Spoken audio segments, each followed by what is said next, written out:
Kembali lagi bersama kami dari Umat Tani Agriculture. Hari ini kita akan coba mereview mana tanaman yang sehat dan mana yang kurang sehat. Ya, artinya di sini ada beberapa tanaman kita. Oh ya, kebetulan ini usia hampir 25 HST ya. Ada beberapa tanaman kita yang terkena hama ya. Kita lihat di sebelah sini. Nah, ini kemungkinan bisa jadi kena busuk batang ya. Nah, tuh kalau kita lihat di bawah sini ya. Ini kemungkinan kena busuk batang. Tuh. Ini ulet apa nih? Ulet ya? Ulet bukan nih? Biasanya seperti ini kena layu.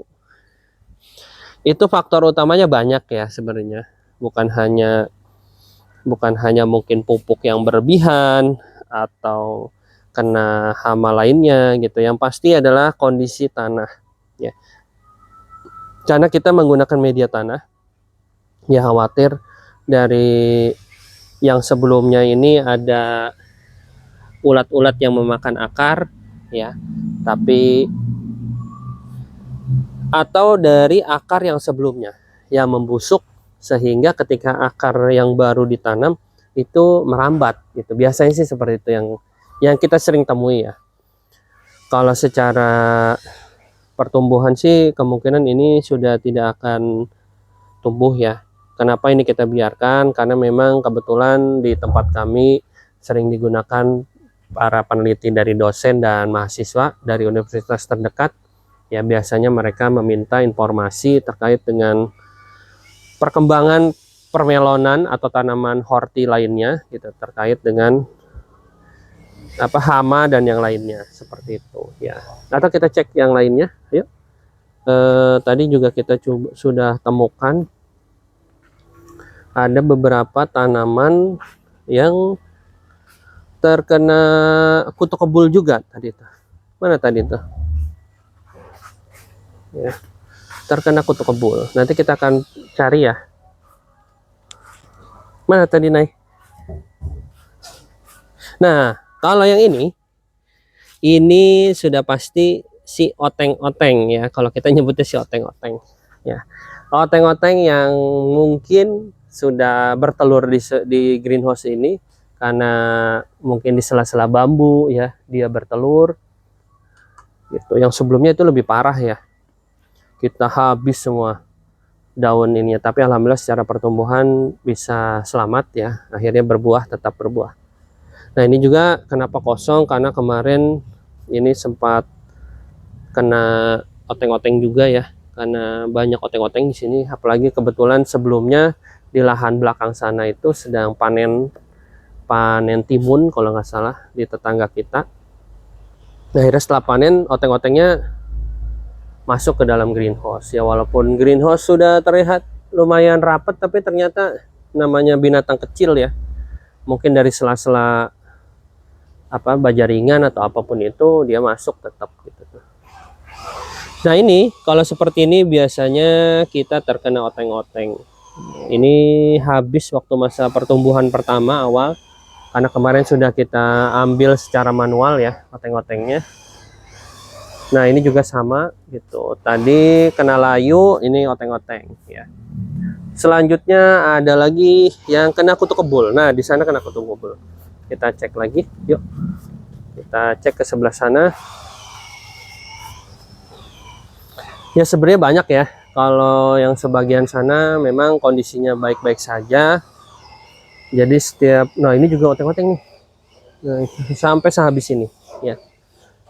Kalau ini bakal jadi ulat nanti. Nah, jadi karena banyak kupu-kupu juga ya di tempat kita.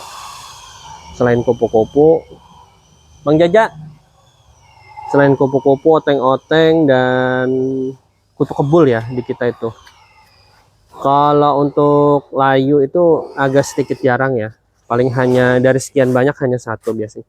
Nih, nanti kalau ada telur kupu-kupu langsung di ini ya. Oh, ini telur kupu-kupu. Iya, ini telur kupu-kupu ini bakal jadi ulat nanti. Kirain saya itu kotoran ulat tuh. Bukan, ini jadi sambil di ituin ya Bang ya. Dari sana aja nanti mulainya. Soalnya dia nanti lama-lama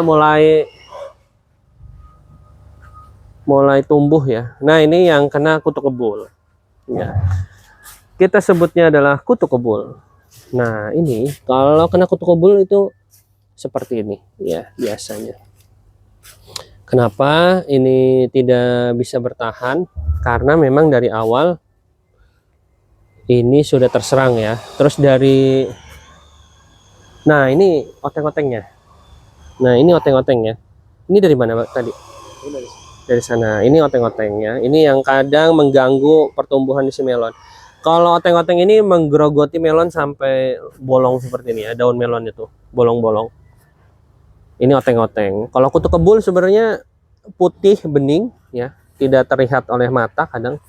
Tapi itu yang membawa virus ya. Biasanya sih disebutnya katanya virus Gemini ya. Mungkin ada. Nah, ini nih. Ada di sini. Tuh. Yang terbang-terbangan putih ya. Kayak daun, kayak kapas sebenarnya. Kecil. Nah, ini nih. Ini namanya kutu kebul ya. Ini harus kita ambil secara manual ya. Itu. Jadi kadang dia yang membawa virus Gemini. Biasanya sih faktor genetik juga ya dari pohon. Kalau pohonnya secara benih kurang bagus ya daya tahannya, ya biasanya dia akan terserang sejak dini ya seperti ini. Jadi dari kecil sebenarnya ini sudah terserang virus Gemini ya, atau gara-gara kutu kebul itu. Jadi ini kita biarkan sebagai media pembelajaran buat teman-teman mahasiswa dan dosen. Kebetulan ya kita sharing-sharing dengan beberapa dosen ya. Nah, kalau yang ini kena layu pasti. Kalau ini bawahnya sudah termakan ulat ya biasanya. Jadi akarnya terjadi pembusukan akar sehingga pertumbuhan dari si melonnya itu sendiri tidak merata ya. Ini kita siapkan space bagian sebelah sini itu yang terkena virus ya, kena hama, terkena virus ya. Bagian sebelah kiri dari greenhouse biasanya. Tapi yang sebelah kanan semua, di belakang sana tuh coba lihat. Itu semuanya alhamdulillah dalam kondisi sehat ya. Masih banyak lagi sebenarnya kendala yang ada di rumah tani ya. Ini juga nih. Ini kemungkinan ulet ya, tuh sudah mulai jadi ulet nih Bang. Nanti banyak banget nih. Ya, ini sudah mulai tumbuh jadi telur kupu-kupu ya. Nanti jadi ulat kecil, nanti dia berfotosintesis. Bukan fotosintesis dong, apa namanya? Nah, ini ya. Ini juga banyak sekali. Nah, kalau ini juga sama kena virus.